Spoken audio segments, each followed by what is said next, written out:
Hey, welcome back to another episode of Withered Flowers, the podcast where we talk everything Tears on a Withered Flower by author Gay. I am Madam Boyd, and on the panel tonight with me are Digital Girl, the Study Bunny, and Auntie Laura. Guys, I'm so happy Hi. to be back this week. I missed y'all last week. Yes. We You missed you too, Madam missed. Boyd. We And y'all were talking did. about Hey Jude. That's my man. I miss him. Your man's terrifying. Your man's Yes, Girl. he really is hot. in the best of Okay, I ways. can Yes, handle he him. is. I can handle him. It's totally fine. I'm battle tested. I just want him to What? tell me I'm a good girl. With a pat on the head. But anyways, first aside. Right. Hey, So I'm super excited for tonight's episode because we are finally here and we are finally going to talk about Ari, no last name, and Kang Min Chul. it's you and Ari. So actually. yes. She has the last Yes, name. it is. You and Ari. It'd be dumb, Mhm. Ari, but we I totally here we forgot. are. I've never registered her last name. That's how little she means to me. Oh. But we will prioritize her today. So, in last week's chapter, we ended with a bombshell cliffhanger. Miss Ma'am was in the convenience store or a pharmacy asking for a pregnancy test. And I know within the fandom, we've kind of been thinking for, I want to say like the past few months or so, we've kind of had these theories about how she could become pregnant, whether or not she would keep the baby or not. So, what I would like for us to be able to do today is kind of compare and contrast Ari to Hae Soo and the whole pregnancy situation instead of getting into like their characterization or anything like that, right? So, before I pose a question to you, let's just kind of go over their background a little bit, right? So, with Hae Soo's pregnancy, we know that she had a miscarriage. And I know within, I want to say, the past few years or so, we've kind of learned that when a woman has a miscarriage, it's not necessarily her fault, although she might blame herself. We know that it's the potential father's genetic code that kind of creates the placenta and creates the environment for the fetus to thrive. They have been linked to pregnancy complications like preeclampsia, um, other issues where the viability of the pregnancy could be hampered. So we know that Minchel or his lifestyle could have been a reason for Hae Soo's miscarriage. He was smoking, he was drinking, he was emotionally abusive towards her. She was working like 3 to 4 jobs. She wasn't getting enough sleep. Nothing about her circumstances at the time said this is healthy and this is a healthy foundation for carrying a possible pregnancy to term, right? So when we look at Ari, she has a good job. She's only working one job. She has a healthy sex life. We can assume she has a healthy relationship that she's happy in. She has good money. She has good mode of transportation. She has a nice apartment with good heating and an actual bed. So her circumstances are a little bit different. So I am wondering, do you feel or think that Ari's pregnancy would have a different outcome to Hae Soo's pregnancy? Ooh, that's No. a good question. We got a full on no. Mm-mm. Can you elaborate a little bit more, please, Study Bunny? I'm actually really interested in what you have to say about this. So I think one thing that I've been thinking about Ari's pregnancy for a very long time since chapter 58 came out.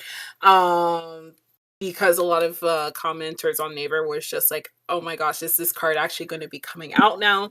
I don't think Ari's pregnancy is going to actually be carried to full term. But I also don't think that it's going to have the intended effects that Ari was intending for this pregnancy to come about for her relationship with her and Minchel. She's using this pregnancy as a way to kind of tell him that to take her seriously and the relationship seriously. And this is something that you see really common in media and definitely also in real life if you've read a lot of Reddit stories that that having a baby will make the relationship more serious but also will make me more grown up. And the thing is that she's she is going to come to a real awakening probably with this pregnancy, or even there's been speculation that she's going to see Mitchell's true colors. But because of the fact that it has been speculated that because of Mitchell's low virility, right? His drinking, his non-active movement, his smoking, everything. People are even speculating whether or not she could even be pregnant. Now, she did say within the chapter that it's only been a few days. And I mean, pregnancy tests can be able to tell within a week if a woman is going to be pregnant. But I feel like when she finds out about Mitchell's true colors, and if it's going to be the trajectory that I'm thinking, and he decides to, say that the relationship is over and to say that he never took her seriously in the first place and just used her, I feel like that stress and that breakthrough alone will probably be enough for her body to like go into a complete shutdown and unfortunately probably miscarry the pregnancy, because unfortunately Gainim loves her parallels, and I feel like she's going to use this incident as a parallel for us to find out what actually happened with Hae Soo's child. Okay, so I do have something I wanted to say about that. With you said that Aria said that it has been a few days. Speaking from some personal experience and from what I've learned before, I've heard that usually when women suspect that they are pregnant, by the time that they're experiencing their first missed period or it's been a few days late, that they've already been pregnant for maybe 4 to 6 weeks or something like that. I would definitely have to double check to find out. And in my I really don't want to share too much, but in my own situations where I've had pregnancy scares, when I've thought, oh my God, okay, my period is like a week or two late, it's already been like 8 weeks or so, because you're so busy and you're doing all of these other things. If you're not really keeping track of it like a tight rubber band, you don't always have an accurate time frame. So it's very possible that more time has passed and that she could possibly be pregnant.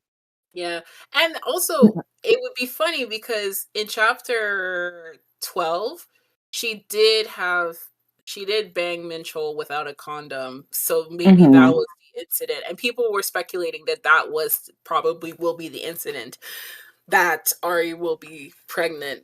But I think that it will be an insane catalyst all the same, because her pregnancy will first cause Minchel to actually wake up from whatever delusion he's been put in for Lord knows how long.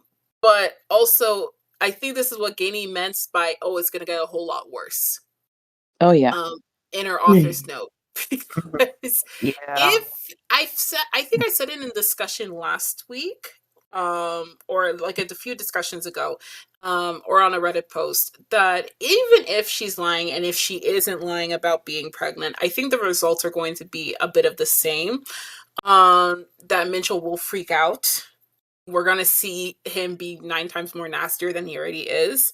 But by the time he decides to wake up and go back to the house or to actually start searching for Hae Soo, it's gonna be too late. Yeah. Yeah. I don't think though that she's gonna be in like I'm gonna save that thought. Anyone I'd like to else? tap in on this. I definitely want to tap in.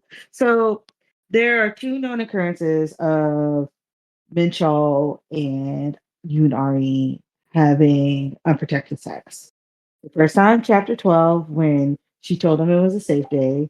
And the second time was literally after Minchol went to the apartment and came back and they got into an argument and then they got into angry sex. She already admitted that that was only days ago. And if that was a few days ago, there's no way to detect a pregnancy, unfortunately. Not with a pregnancy test. There's no like pregnancy test that can go through that process that early. Only thing I Mm-hmm. could think of logistically is if you think about from the time that Hae Soo found out that they were cheating to like the current time, that's about approximately 3 to 4 months. That's it's 12 weeks to 16 weeks pregnant if she's Mm-hmm. pregnant at all. To be honest with you, if she hadn't missed a period at all in that 3 to 4 month time span, and she's like, oh, well, I didn't know I was pregnant, but I wanted to be anyway, then that could be a viable scenario. But to be honest with you, what I think that Yunari is doing is that she's going to use that as a device to kind of force Minchal into taking responsibility, even though from what the conversation they had is the unprotected sex did not happen more than twice. It Right. didn't.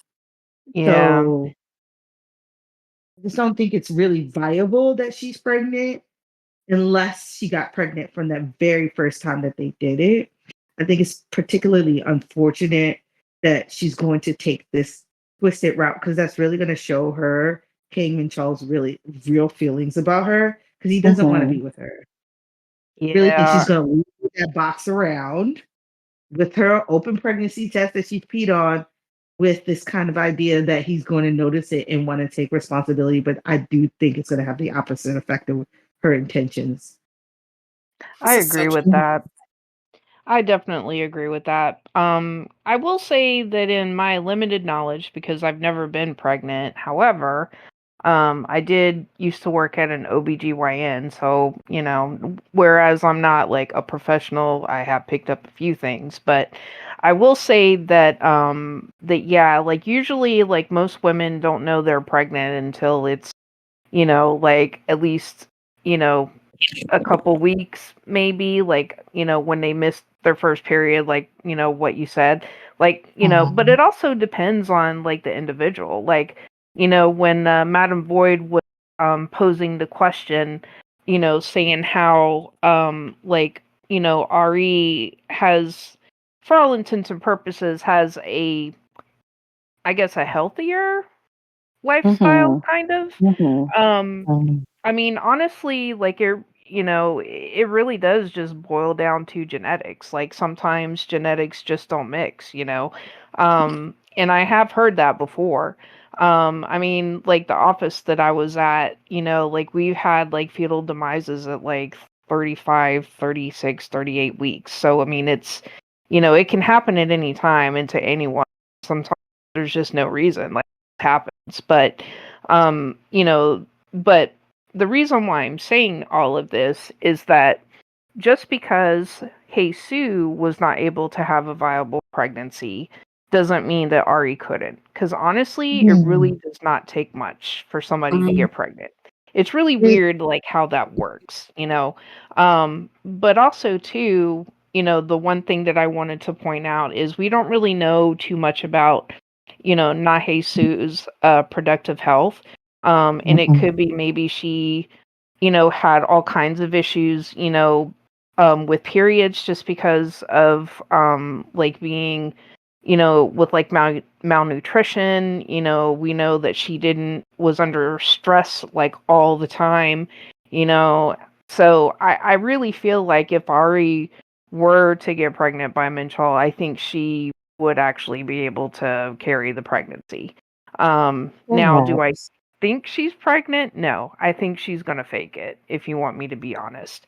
Because she Mm-hmm. seems that type of crazy. And I agree, like I think that she's gonna do this thinking she's gonna get a reaction, but I don't think it's gonna be the one that she wants. Yeah. Like actually I was like pulling some like images, for one of the other videos, and I was actually looking at chapter 47, where they had that conversation where she's like, and it was really random to me. It was just like out of the blue. She's like, "Oh, should we have a baby?" And, and rather than really, I mean, he did try to answer the question, but, she's like, "Oh, you don't take me seriously, blah, blah, blah." So what does he do? He like unbuttons her shirt a little bit, and then that's the end of it. Mhm. So I don't know. Set her I up. think it's definitely going to backfire. Yeah, I can see Absolutely. all of that happening, but I'm really torn because when we think back to the time when they did it on the couch and she did say it was a safe day, I don't know if I absolutely believe that it was a safe day for her because I I don't feel like know if she's either. crazy enough to be plotting and plotting earlier on, where she was just at first she was like, "Oh, there's this other woman. Well, I'm leaving. Oh, well, I don't care about this other woman. I want you and I want you to stay." So there's a possibility that she was thinking of ways to absolutely keep him around so he wouldn't go back to his ex-wife. There's that, and then I honestly don't know. I would hope that she's not faking a pregnancy because that's a terrible thing to do. Oh, But I totally. wouldn't be surprised Mm, if she is faking a pregnancy that could turn out to be a real pregnancy. You just never know with Gainem. She likes to throw you curveballs. So it's hard for me to answer whether or not she's actually pregnant. I think if she were, her chances of carrying to full term are very strong. The lifestyle is just completely different. She doesn't have this absolute stressor of debt like Nahe Soo does. Mhm. Yep. mhm. She's able to go to sleep early and she's eating good. She's living in a good environment. That's She has a true. supportive family. So I feel like a lot of those social factors could play a role in how a pregnancy would turn out for her. But that leads me to the next question, whether or not the pregnancy is real, and I think we've already been touching on it a little bit. Um, how would Minchell accept it if he does, or what do you think his reaction to it would be? Crash out. He won't accept it. Correct. That's right, study Oh buddy. yeah. Straight up crash out. Crash Because out, Yes. run he back said to no. Hazel, and Hazel's gone to her Yep. new apartment and her new boo stallion. Mm. Favorite That homosexual does not want Yoon Ari to have a baby. Hmm. Period. Hmm. Yeah, he does not he d- I kind of feel like, well, we all know that he's only with her out of convenience. Oh, And if they absolutely. were, and I know I'm stating the obvious. But I kind of feel like if she were to get pregnant, you know, I think he would stay with her more out of obligation after a while, and then I think he would leave her, because it's obvious that like he is not in it for the long haul. Even with Nahe Soo, Mm-mm. if you really look at it, like he's got a fear of like commitment, I think. And I don't know if maybe the reason for that is maybe secretly afraid that, people are going to just leave him, because he is essentially an orphan, but they've not really, but Gaynem's not really gone into too much of the psychology of that. This is all conjecture for me personally. Hmm. But I think he just doesn't want to be tied down. I think maybe that's what I should say. Maybe it's not that he's afraid of commitment, but maybe it's more of he just does not want to be tied down. Like thinking about it, he kind of comes across as the guy who, just wants to do whatever he wants to do and doesn't want to have it, if that, like, if he wants to sit on his couch in his underwear watching the game and doesn't want to be bothered, that's what he's going to do.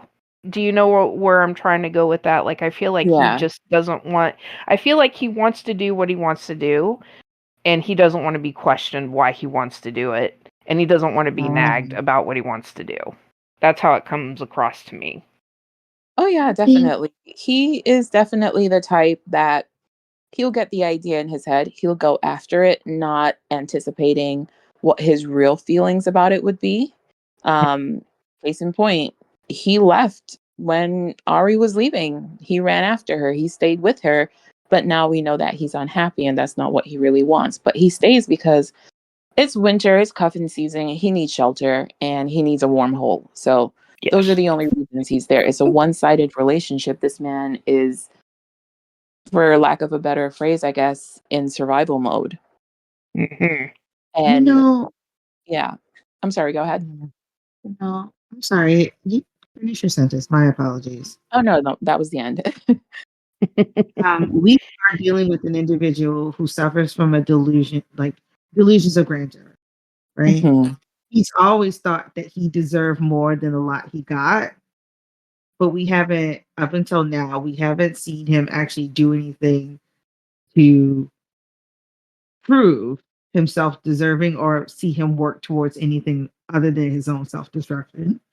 I do not think he's going to be very happy with Ari because he already stated his actions, for the most part, have been clear that he does not want to have a child.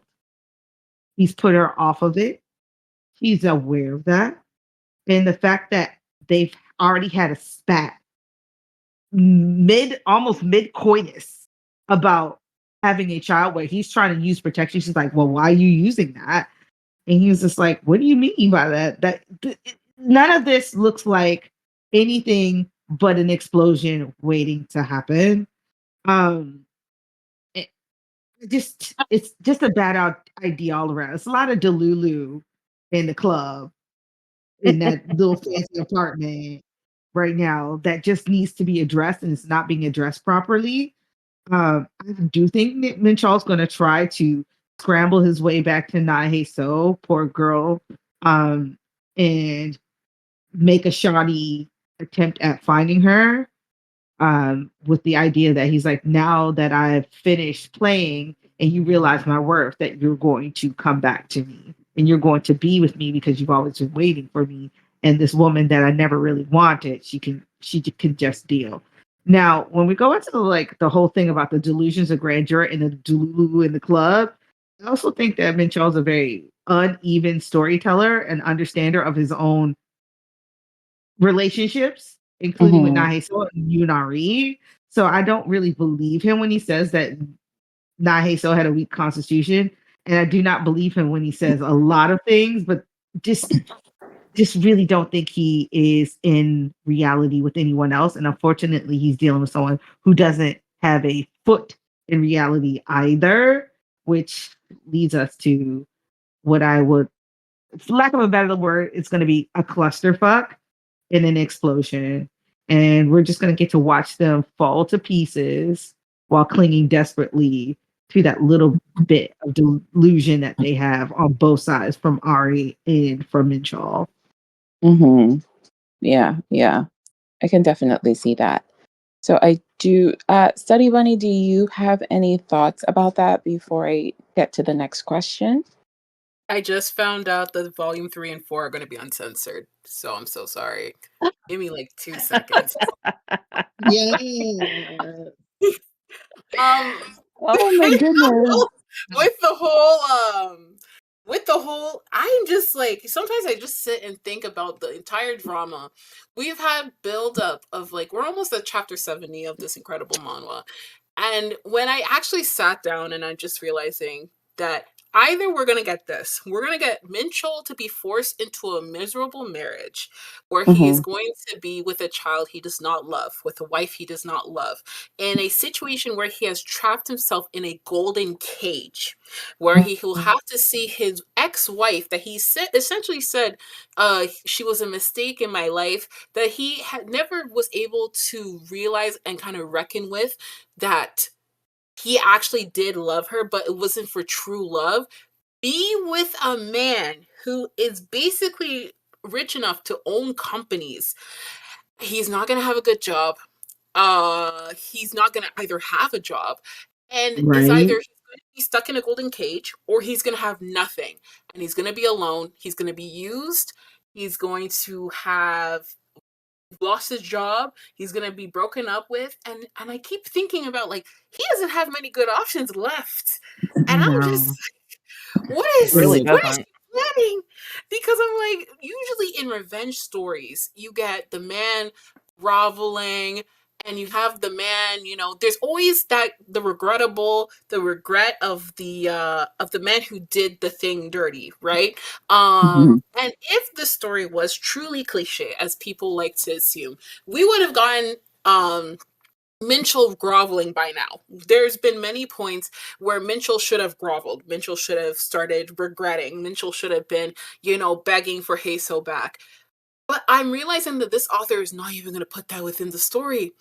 No, no, she's going to make him her punching bag for whatever inspired her to write this Yeah, I was story. gonna say I'm not mad at that though. I kind of No. appreciate that that it's not following like the typical, revenge plot line like you see in a lot of like K-drama manhwa. Like honestly, I'm kind of glad that um that basically and this is one thing I've always said to my friends. The best way to get back at somebody is to live your best life. And that is Oh yes. exactly what Hae Soo is doing. And Oh it does yes. my heart glad to see that. Yep. Yeah. Yeah. She's absolutely going to get her glow up. She's going to get the soft life that she is long overdue for. And Mhm. he is going to be seething because one is going to be a huge hit to his ego, knowing that she's having a life that he could never in multiple lifetimes provide for her. And Mhm. two, she's the one who got away. And it's Yes. all his Yeah. fault. He has no one to blame but himself. So he has to live and stew in that. And I'm super happy about that. So So Exactly. when we kind of bring it back a little bit to pretend pregnancy or maybe a real pregnancy or whatever, I'm thinking about, her taking the test and kind of presenting it to him. So we know that with pregnancy tests, sometimes depending on how early you're taking the test, there might be a false positive or a false negative. So let's just assume there is a positive. We don't know if it's false or not, but there's a positive. And Ari presents it to Minchell like, okay, you're going to be a dad. We have to be a family. You have to take responsibility and do stuff like this. Knowing the type of man that Minchell is, I feel like he is going to push for more definitive proof. And that could be going to the doctor, getting a blood test, or doing a sonogram. So, do you think like this is a man that has the foresight to actually push for those things and to say, hey, Ari, let's go to the clinic right now. Let's actually go see if there's something in there. Mm. mm, and she Is gets that? I'm sorry, go ahead. Ooh, ooh. Go ahead. Oh my god! The battle of presumed pregnancies! Is this what oh my god. Okay, so if this is the exact scenario, so Ari lies about the pregnancy, right? She lies. Mhm. Mitchell demands an ultrasound. Mitchell demands to see something, right? About it. They go check. There's nothing. He's pissed. He's going back. At this point already in the story, Teju was already caught. Nahiso and Teha together. He's already been presented with the sonogram, or the sonogram has presented to him, right? We don't know if it's actually true or not. If this is like the opposite, okay, wait, I'm gonna mute myself. I'm so sorry. I'm like, wait, I'm, wait, wait. Oh god. I think we just broke Study Bunny. I really think we did. I Oh, apologize you in know, advance to all listeners. while my good sis crumbles down, I'm gonna tell you what Minchell's gonna say. You ready? Yes. You Yes, go ready? for it. Let's hear it. We're gonna delete that. Oh, Forward. Ain't no it's fetus elitist. That man, they ain't got no money. He has money. He doesn't have any money. He's making minimum wage as an office clerk.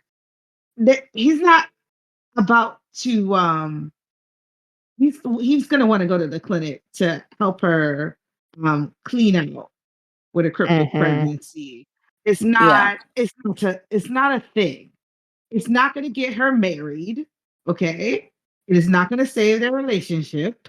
It's going to crack it into pieces, and she's going to have to get Mummy and Daddy to come him up this ginger-haired freeloader, because ain't no way that man's going to ask for proof. He's going to ask for deletion, erasure. He's not asking for what we think he's going to ask for. Hmm. And I think he's probably going to have the illest flashback to what happened between him and Hae Soo, and that is going to break him. Like, he's Oh, going to yeah. I could see that. crumble. Like, I also feel like he's the type that would like blame her. Like, I feel Yes. like he would be like, "Well, you told me, and this is all your fault because I only did Mhm. it because you said this." Like, I kind of also see that going on too.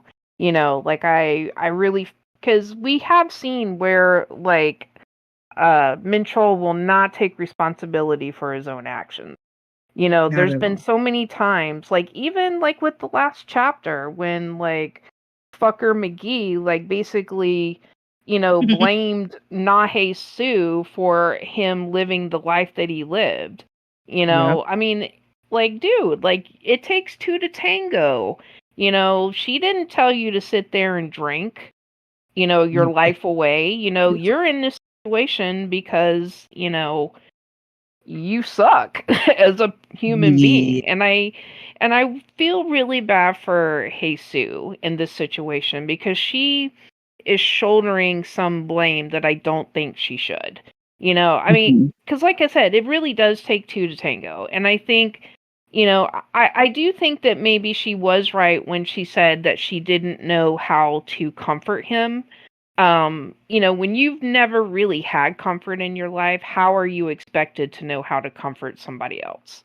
So that I Mhm. can understand, but I also feel like she's being too hard on herself, and I wonder if part of that could be a little bit of victim mentality. Like where the victim thinks it's their fault because XYZ happened.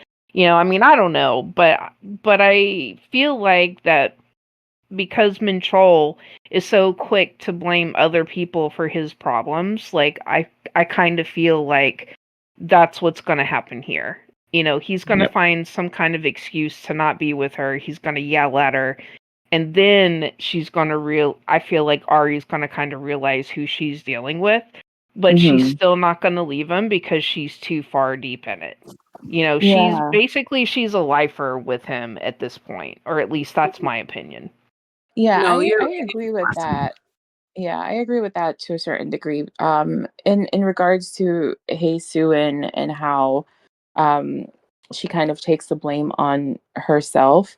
Um she is someone who was placed in a situation that she didn't ask for. She got in that relationship basically by him saying to his friends, "Yeah, that's not Hae Soo, my girlfriend." And she's like, "I'm your girlfriend?" And that was that. It was Right. never, "Would you like to go out with me? Would you like to go on a date? Would you like to be my girlfriend?" or anything like that. He was just doing things for her, bought her a phone, moved her out of the house, took her down to register their marriage, got her a place, bought her clothes. She never asked for those things. So now that he has buyer's remorse, he's placing the blame on her. And because she doesn't have any experiences of, standing up for herself or doing things differently, she thinks, yes, it is my fault. So I have to take responsibility for this. And I think that's probably why she worked as hard as she did and why she probably didn't crash out on him when he took out a second loan in her name behind her back. The Yeah. Yep. difference now with Ari is that Ari has some sense about her. And that's not to say that Nahesu Mm. doesn't have sense. But Well, Ari is obviously. not the yeah, Ari is not the type that, when Minchel is like, well, it's your fault that you got pregnant and this and that. I feel like Ari is definitely the type that's going to be like, no, you're the one who didn't use rubber. This is your fault. You could have pulled out. I kind of get that sense from her, but Ari Mhm. also has really close friends who talk to her, give her advice, and kind of set her straight. Because we've already seen her talking to them about this old ginger man that she has the hots for. So I think when she does see his true self, she might still want to. It's hard to say if she would actually stay with him or not, because I feel like she would leave. She would just kick him out. Like, if you can't change your ways, if you can't step up and take responsibility, then you need to leave. And because he doesn't have Yeah. anywhere else to go, or when he does leave and realizes he has nowhere else to go, he might want to start changing his tune just a tiny little bit, just enough to get back in.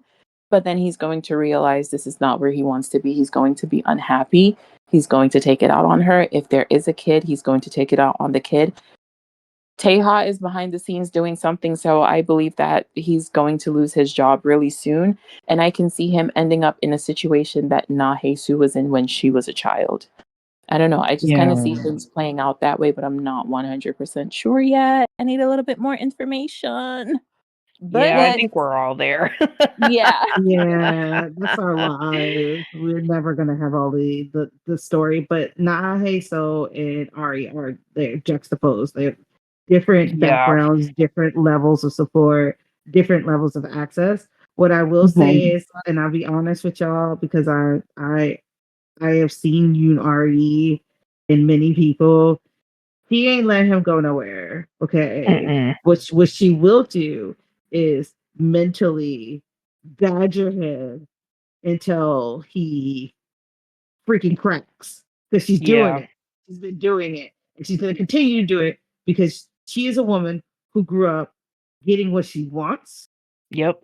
She's not gonna stop until she breaks him, even if she breaks herself. Point number one. Like Mhm. point one, exhibit A, because she did it before when she realized after chapter 18 when he got caught on the Summer Jam screen with the fact that his not cousin is his ex-wife.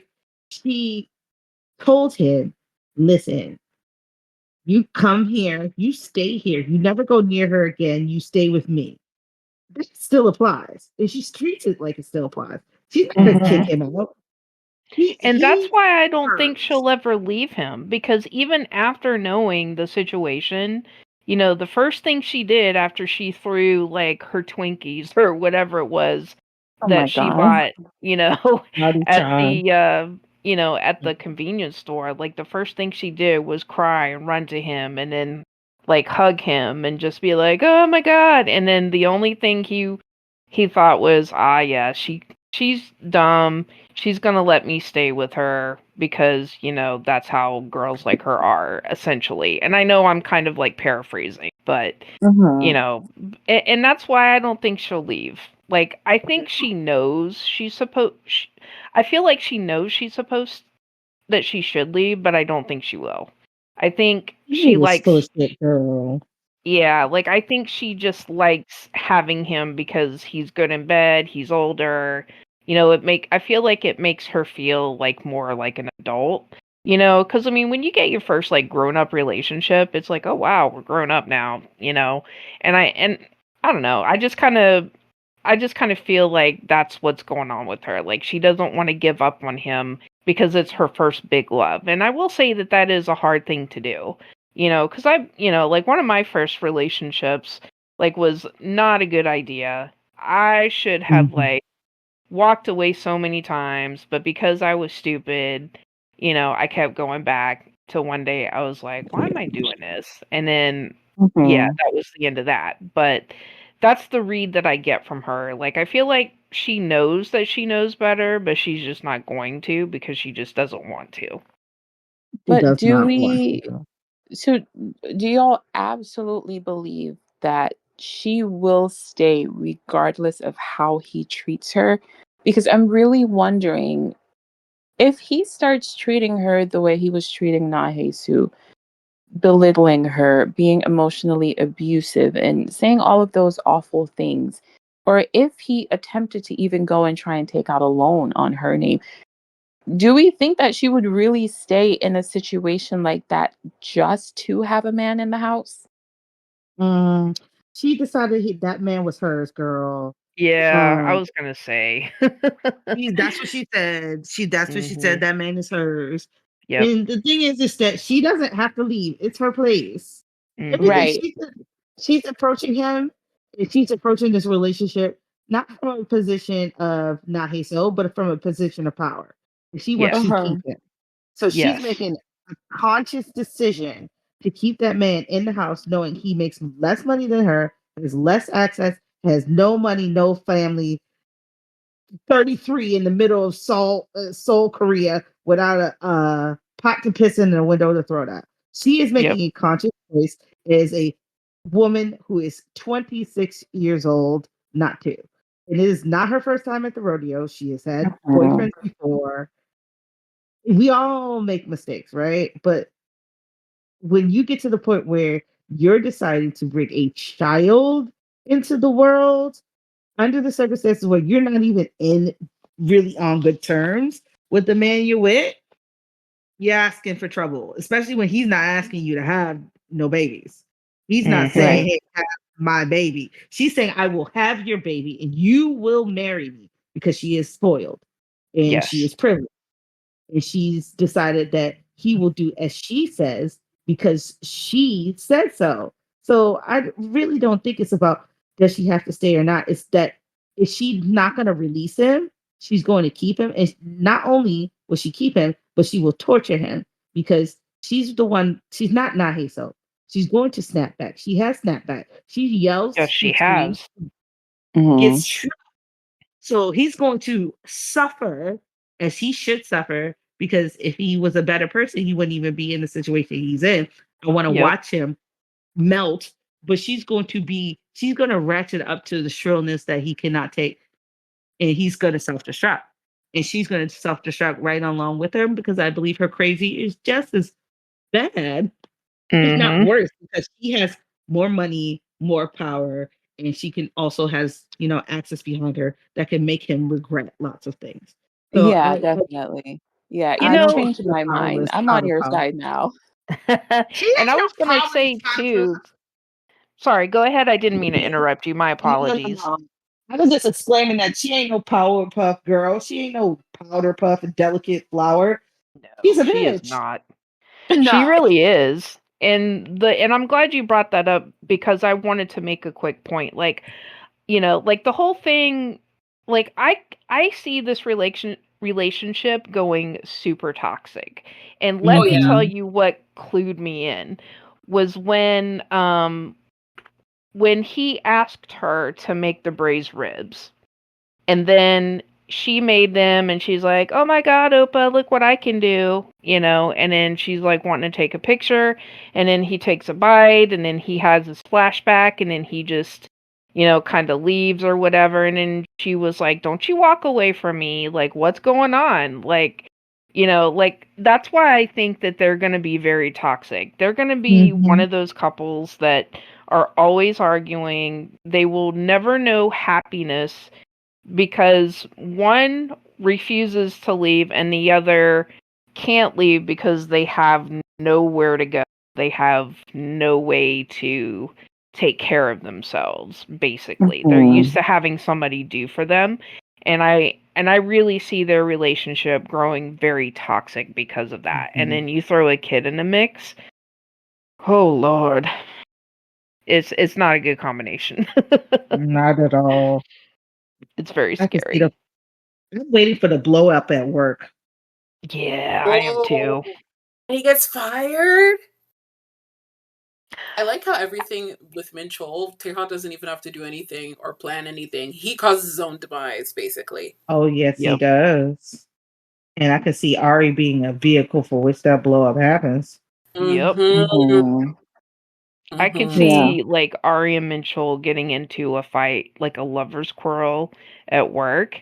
And then I could Mm-hmm. see where that would mess with them, with both of them, like professionally. Ooh, yeah. Yeah, yeah. So you've basically all changed my mind on me thinking of her wanting to leave. Now that I'm on everyone's side, I can see her being very manipulative Yes, ma'am. just to get Mm-hmm. that man to stay in that house and Yep. torturing the hell out of him. Because after, especially after what Digital Girl said, I'm now looking at Minchell like he's a pet. He He's really not really is. he's not a boyfriend or a roommate. He's a pet. Like she's feeding him, she's probably clothing him now. She's Hmm. letting him drive her car. So he's a pet and a chauffeur, and I'm just like, "Oh, Technically a dildo though too. Yeah. yes, that too." He's a coin Um operated boy. Yeah. exactly. So it's just like, wow. That is actually a really interesting way of looking at it. And it means that he would be like he is the weaker candidate and he's in a position where he would suffer the most. And if he suffers greatly, that brings me a lot of joy. So Yep. I actually am looking forward to Ari being like a very manipulative hard ass on him, just not letting him leave and kind of making him really see the type of person he is. I'm really Oh, waiting yes. for them to have an argument. Like, let's say that they do have an argument at work, and now it's time to leave, and she's walking to her car, and he's walking to the car too. She's just looking at him like, you don't want to take the bus, you don't want to take the train home, or, like, before you ever raise your voice at me or try to tell me something or try to call me any type of names, remember, this is my car that you're driving. It's my bed that you're sleeping in. It's my Hmm. fridge that you're putting your food in. Yeah. What kind, like anything to destroy this man's ego? Yes, Gainem, give it to me. I'm waiting for it. I'm gonna yum yum eat it up. That's I all I wouldn't have be to Oh say my about surprised if that. she's I wouldn't be surprised if she's like, get your ass in the car and drive me home. Don't even think Right? about Yeah. I can pulling imagine me out. easily see him becoming like whipped, and I think that is going to be the most satisfying thing. Like I don't know if irony is the right word, but I'm going to use it. But the irony Hmm. of the situation is at the beginning of this series, Ari is what he wanted in a woman. And like now that he has it, he doesn't want it. And I'm just Hmm. like, you know what? Suffer, motherfucker, because you earned it. You It learn. couldn't have Okay. happened to a nicer asshole. You know, I said what I Mm-hmm. said, and I'll say it loud for the people in the back. You know, Mm-hmm. you Plenty of you deserve study. it because you're an As asshole. to you out there, girl. Tell us what you thinking. Mm-hmm. oh my gosh. No, because I think it's beautiful the fact that like Mitchell originally thought that Ari was kind of like this weak individual. But for her to start turning into the person that will be actively every day onslaughting, like how pathetic he is as a man and just ruining his ego and his self-esteem. Oh my gosh. She's brilliant. Parallels. Ah, she's brilliant. So I need to give her money because this is amazing. We wanted a simple downfall for this man. And meanwhile, this author was cooking up a feast because we're gonna see only panels Mm. of him just suffering, and it's actually Mm-hmm. like Yes. suffering. Oh, Minchell occupying the space that Hae Soo once occupied is just like it's truly chef's Delicious. kiss. Oh, mm-hmm. very much so. Yeah. Oh, it's gonna be glorious. Like every time I talk about like this particular subject, like, how he's gonna suffer, like whenever we talk about it in the Discord, I always use like one of those like gifs where somebody is laughing with like fire in the background because I Mm-hmm. feel like that's going to totally be me when we finally see it. And it is just so poetic. It's so like just beautifully done if that's how it goes down. I mean, honestly, any way it goes down, I think it's going to be good. But just to see that fucking Ginger, just to see what is gonna see how he reacts to what he did to her, and now the shoe is on. But I agree with Madam Voice. It is going to be Chef's Kiss. It is going to be the most glorious manhwa meals we have. It is going to be the stuff of legend, in my humble opinion.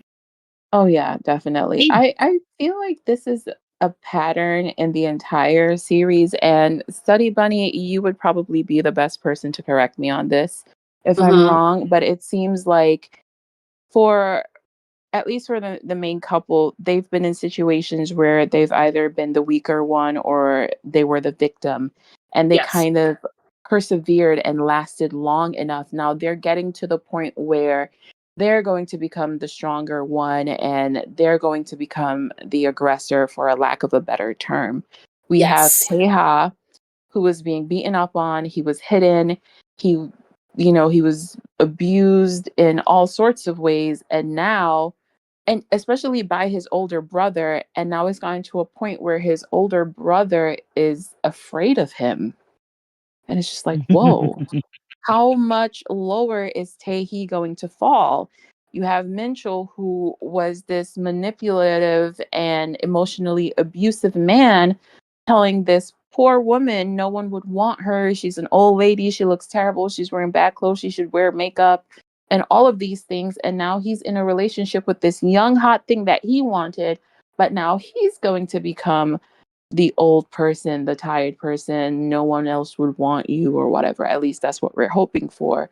Yeah. And the Bone family that was hiding him, I see Teha kind of getting into this position of power where he can take everything away from Taehi, Taeju, and Director Beck. And I don't know if like that's the overall theme that I'm kind of seeing. I know there are a bunch of other motifs that are in here, but um do you agree with that? Is that something that you're seeing as well?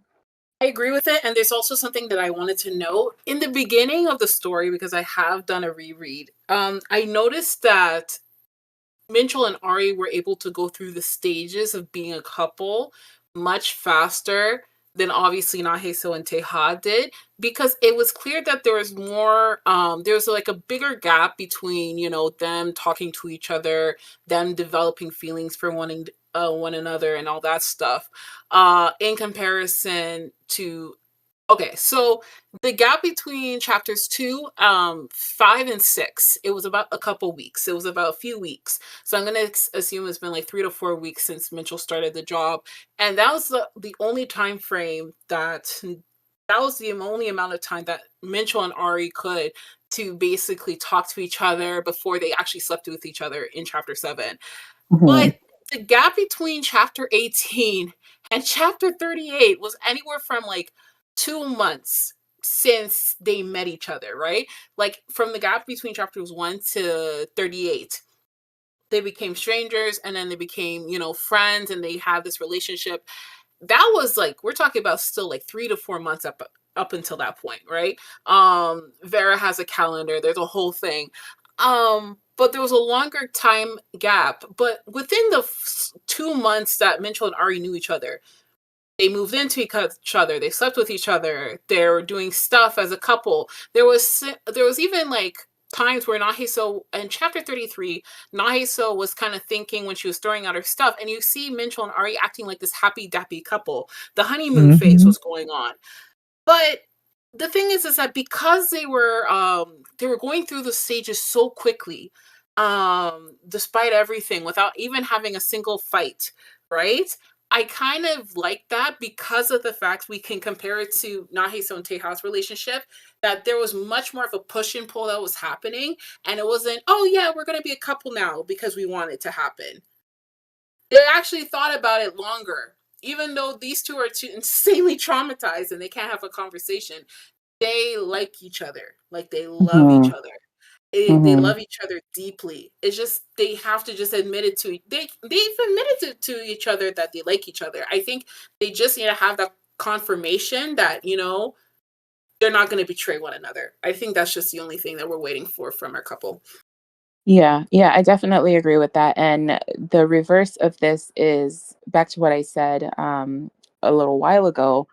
When Nahesu got into a relationship with Minchul, it really wasn't her choice. She was just kind of pushed into it.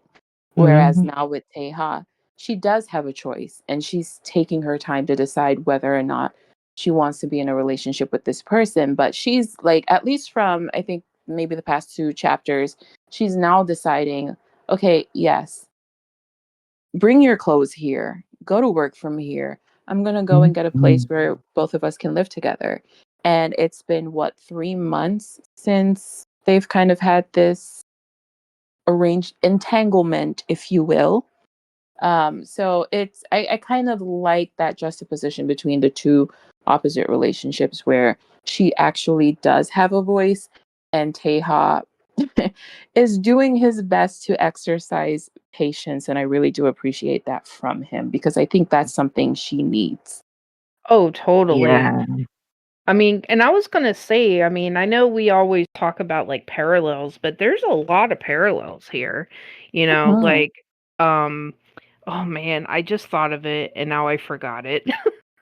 I'm so sorry. I thought of a really good one and yeah, it just left me, but it'll come back to me. But yeah, but I feel like um what's really interesting to me is I love the fact that like when we see like Nahe Soo making the phone call, I really like how she is thinking about their future. I mean, that phone call was a very big step if you really think about it. I Hmm. mean, she is thinking about how she is she is thinking about how she can make his life better, how they can be together and he doesn't have to be a gigolo, which I thought that was just so hilarious. Like I'm working on the chapter discussion video and I'm like looking at these pictures, listening to the audio at the same time, and it is just so funny to me, like how vivid her imagination is. But I really like how they're like not rushing. I know we do know that like Teha, wants to be with her like right, and I think a lot of that is just because he's young. When you're young, and you're in love with someone, you just want to be around time, and then when you get older, like your attitude changes a little differently. I mean, if you really think about it, like both Hae Soo and Teha are kind of sort of at different stages in their life. But I just love that like she's finally, thinking about being with him and what she can do to make that happen. And I think that's a huge step for her personally. You know, going back to your parallels, I want to go back to it. I find it ironic that Keha wants to be smothered, swallowed, and shown off to the world. Have you ever been swallowed? Have you ever Swallowed been in up. a state of swallowing? Swallowing? He wants to be shown off by Nahe So. Whereas Ari wants to smother, suffocate, and is in the process of suffocating Kangmin Chal with her needs, right? And Yes. so those are Mhm. that I find that ironic because he really listen. If Keha could live inside her skin, he inside of Na Jesus' skin, he would. Um, and he's That like, I doesn't love you sound so much. creepy.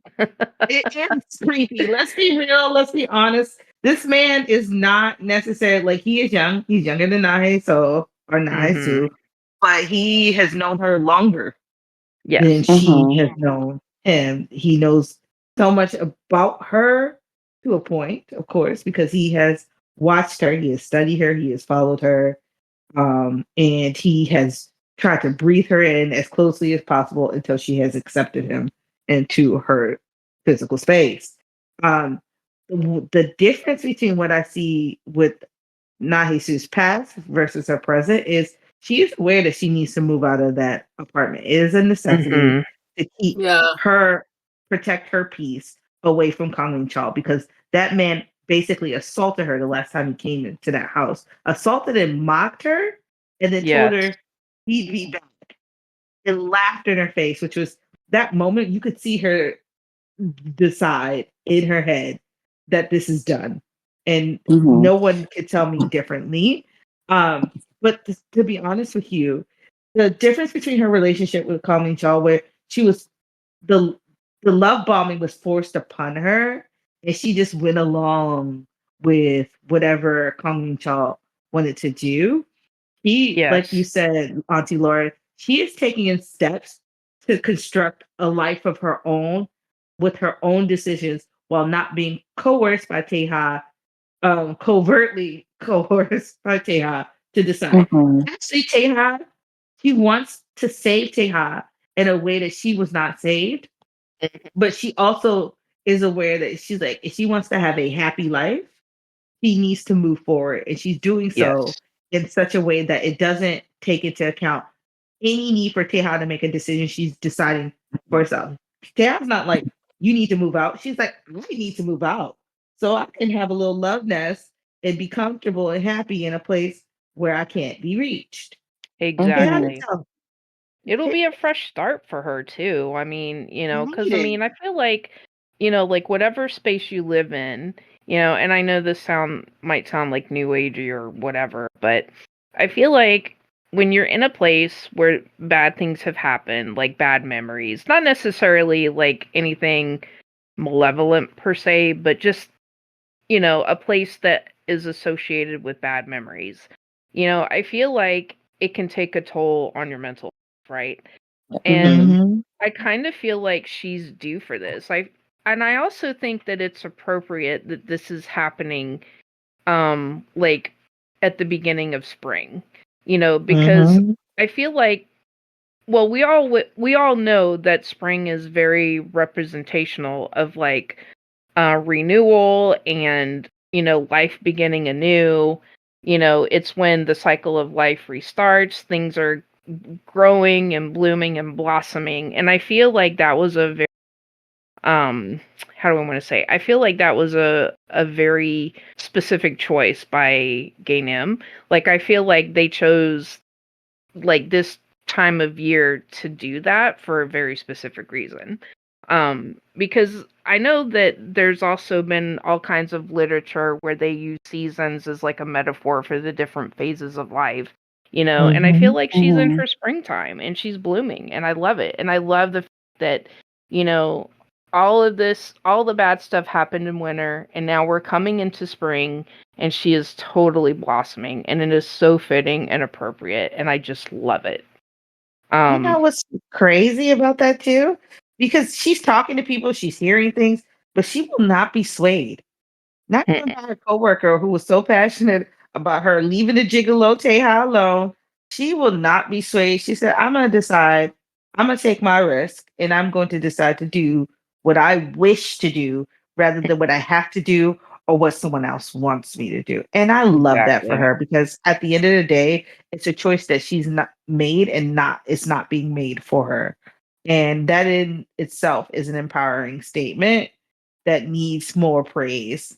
I want Oh, to tell her she's totally. a good girl for that. Good girl. Oh, Mhm. definitely. And I think it would have helped if she would have given more context to her coworker, but that's just me. I don't know how to do that. She's trying, but she can't tell everything. She's like, she's trying. Oh, I know. But you know what? Good on her. Cuz like I said, Mm. she's living in the springtime of her life, and I'm glad for her. Like it makes my heart feel so good when I see her like making decisions on her own.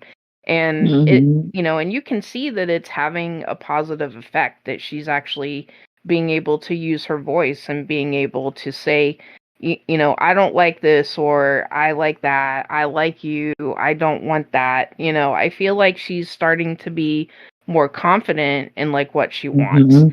And I feel like that was a long time in coming. I mean, it was a journey there.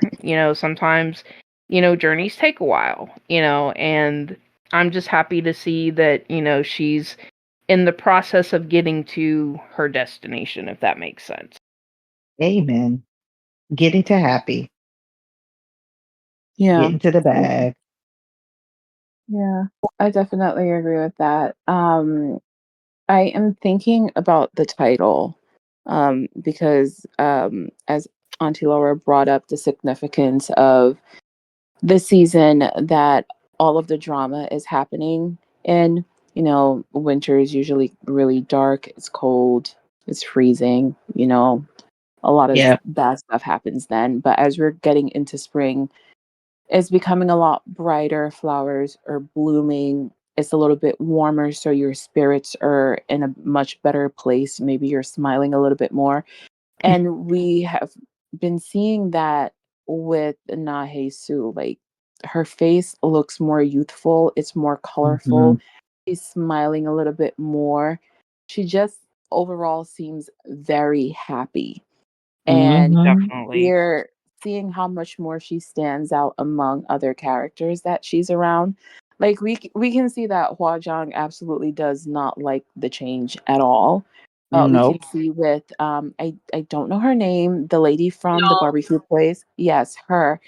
You can see how much she's rooting for Nahesu and how protective she's being. So it's making me think about the title in connection to the season.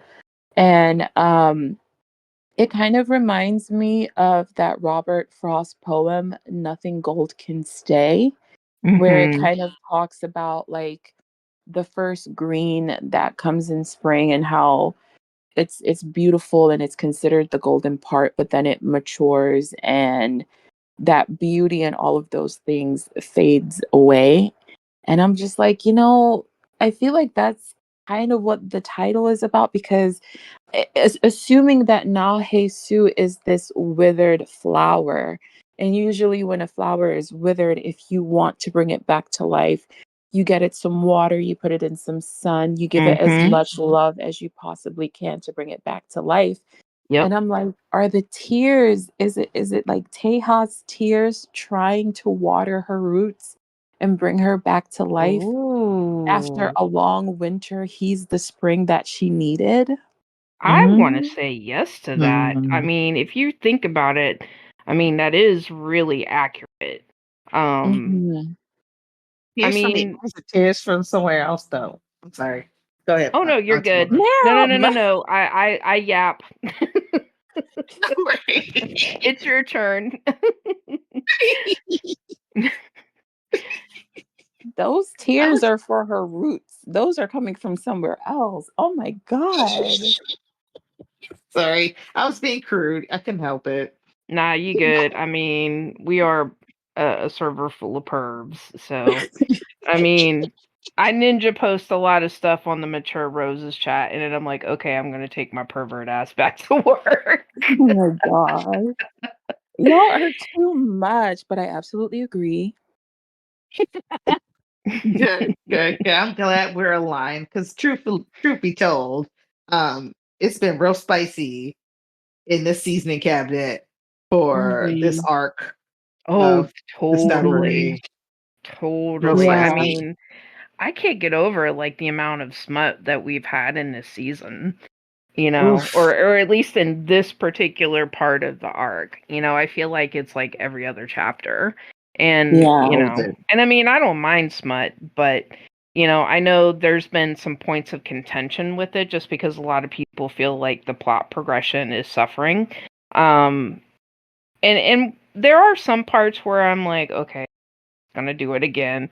And I'm not mad at it, but I'm really wanting to dig into the plot. It's just I've had a taste, I've had a sample of what the meal is gonna be, and I'm really anxious for the entree. And I think that's what my Mhm. problem is. So Mhm. We're Yeah, I can I'm anxious definitely here for see. it. bunch. We're an anxious bunch, but I do think that and I don't know how everyone else feels, but I've stopped deciding that I have to drive because I'm not allowed to drive. This vehicle belongs to Gainem, and we need to give it over and stop trying to drive the boat because we do not have the keys. No, we do not. We are passengers, and we need Yes, to we Yeah. sit are. down and buckle up because we're for a rough ride, as we all know.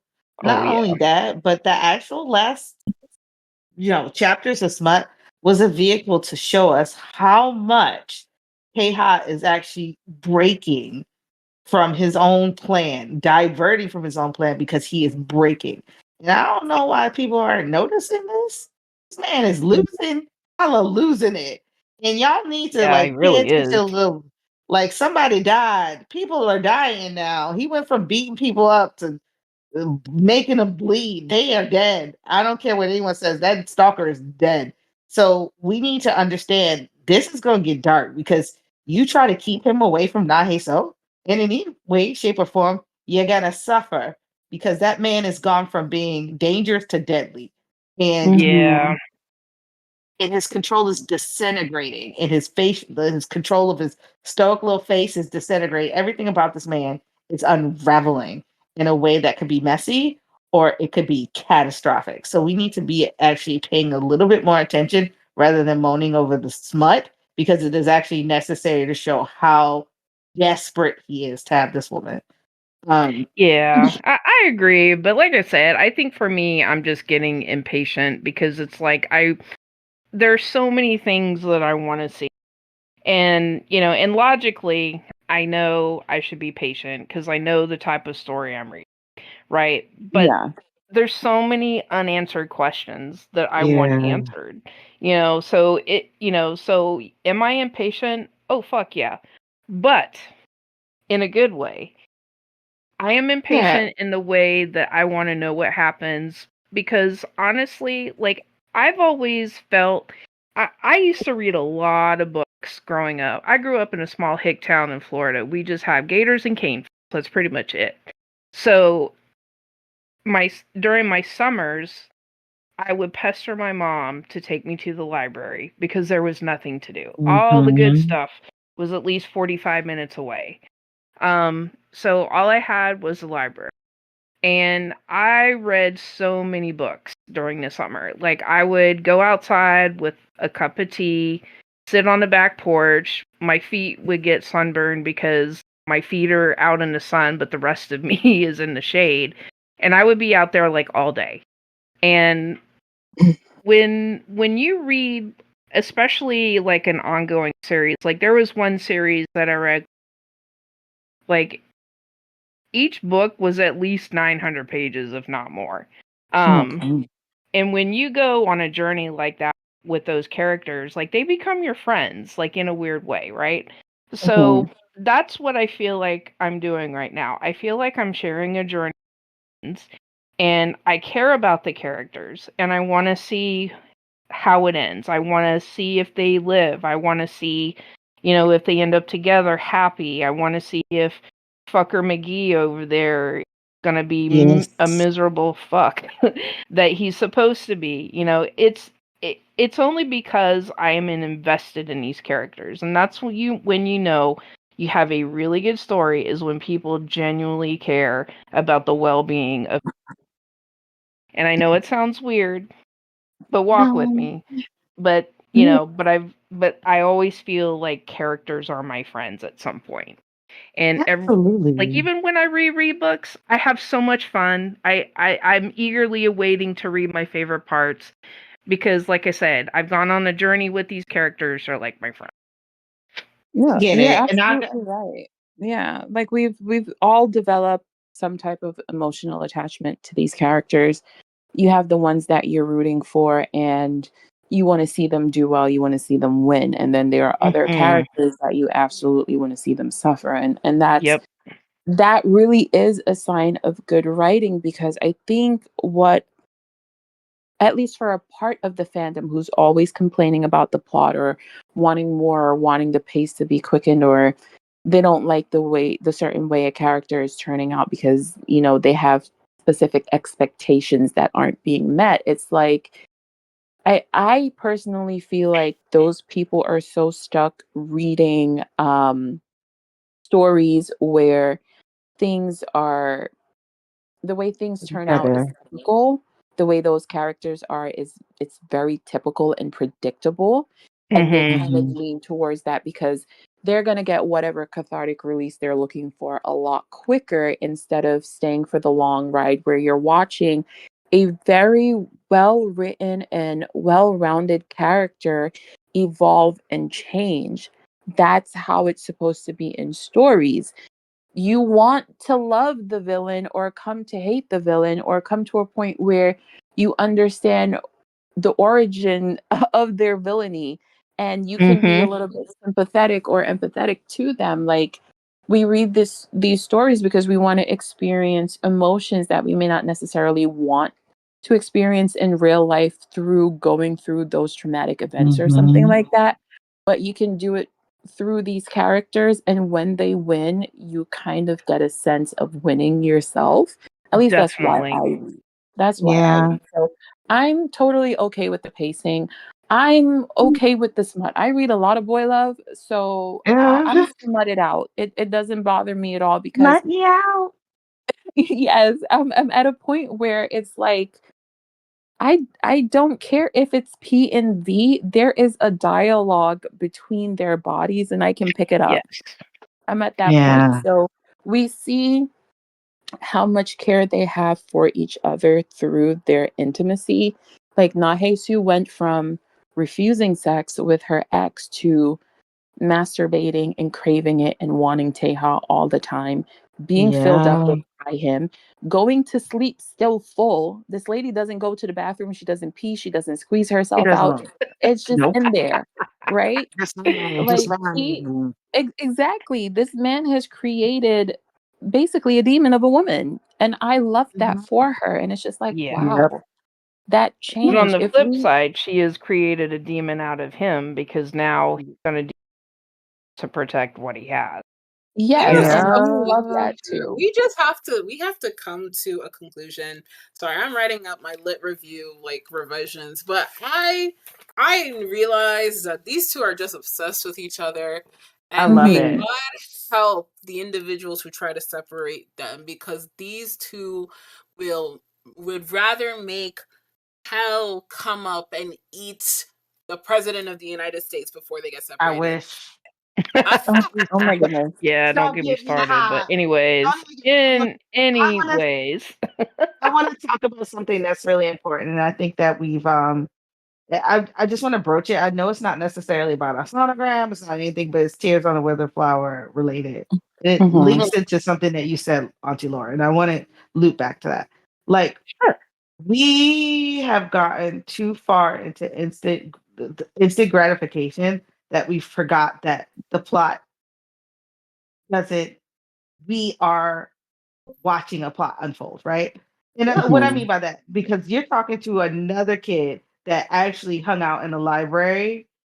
And I love fiction. I love it to death. That is my first Mm, love. I have a whole bookcase filled with nothing but fiction, science fiction. We had to wait for conclusions. We had to my wait God, I novels. know. I To know. we Trust had me, to I let it know. happen. We had to let it happen. Harry Yeah. Potter included. Let me go into the current. Harry Potter included. I'm not even going to go into like Dragon Riders and Anne McCaffrey. We had to let the plot happen. We Oh knew my that when we God. finished the book, I it wasn't know. over, and we didn't I get. know, dude. Oh my gosh. Like when Robert Jordan passed away, I was like, what the fuck am I gonna do? Cause like way back when Auntie Laura was not even an auntie, I wrote a letter to my favorite author and he wrote me back. I mean, he thought I was a dude because of my name. Like, you know what? Forget it. I don't care. He wrote me back. And like he said that he had the ending already written out. He was just writing. And then when I found out he died, I was like, no. Like, how am I Right. gonna know what the ending is now? I mean, fortunately, he was able to get another writer to like finish. Like, the writer did like a lot of interviews, all that. So he did a very spectacular job like ending the series. But yeah, like it was like I had to wait years for like the last three books. Like Years. I started reading these books when I was 16, okay?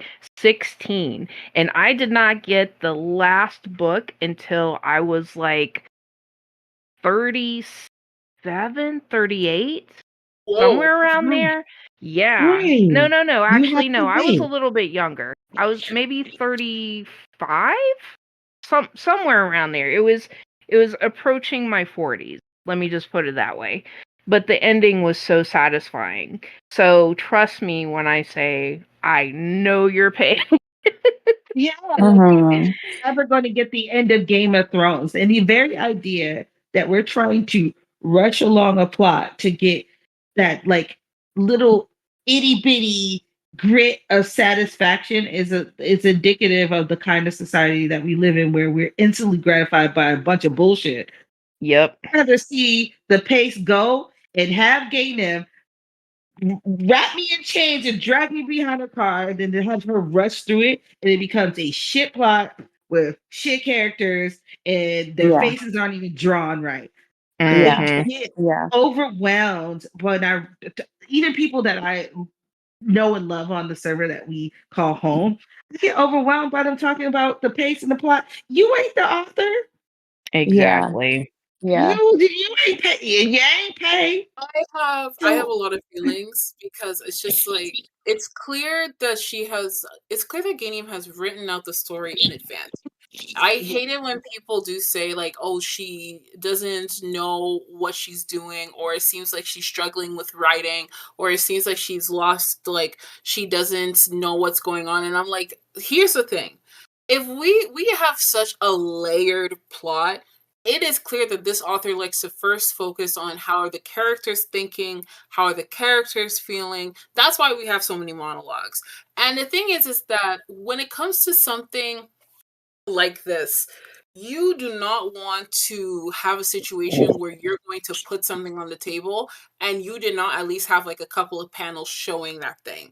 And Yeah. that is why it made chapter 50 so iconic, because you're telling me you use a cover panel, one incident and a background character to literally like have the entire half the entire audience's jaw drop. Because I did not know till this day that Solji, this random lady who was coming up as used as a cliffhanger, was actually going to be that important to the story. But that's because mhm. she wrote it. That's because she thought about it. That's because, like, people say that, oh, Nahe So didn't improve. And I'm like, no, if you start from chapter 1, the Nahe So we see now, if you really Oh sit down and yeah. think about it, Night and day. she is completely different. And the crazy thing is Coffee, that the coffee. show who's going to be here at the end of Tears on a Withered Flower and the Nahe So we see now, she's not even going to be the same. We're going to see a woman who can Absolutely. qualify to be called the wife of the chairman. And Tino is going to have his development as well.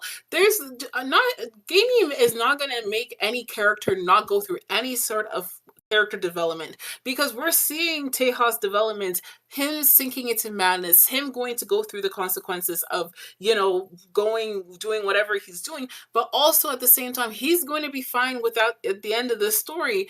And he's good, whatever plans Gainin has. I said to myself a while ago that I'm never going to complain about like the plot, because I already recognize there's just so much and it's so angsty, and it's just like, you know what? I'm gonna enjoy the nice times now, because there's gonna be a point in time I'm gonna be like, Yeah. yeah, we're gonna have to pause, and we're about to hit it, because Yeah. whatever happens tomorrow, it's literally tomorrow. I'm going to have to be holding in my seat, and she can hang it, but every other plot point that's still within arm's reach is it's plot changing. It's plot changing. So it's like, no, sometimes Transformative. I get slightly upset. Yeah, yeah. I agree with that. Mm, You know what I what's so interesting about this? Like usually with other manhwas that we've been reading so far, because I feel like we read a lot of the same things. yeah. A lot of them usually are adaptations from novels. And you Yes. can Yes. read the novel and then you read the manhwa and then you see the differences because there's so much that's left out of the Mm-hmm. novel, Mhm. Mhm. um, or that's left out of the manhwa that's in the novel. Whereas with Mhm. Tears on a Withered Flower, there is no novel.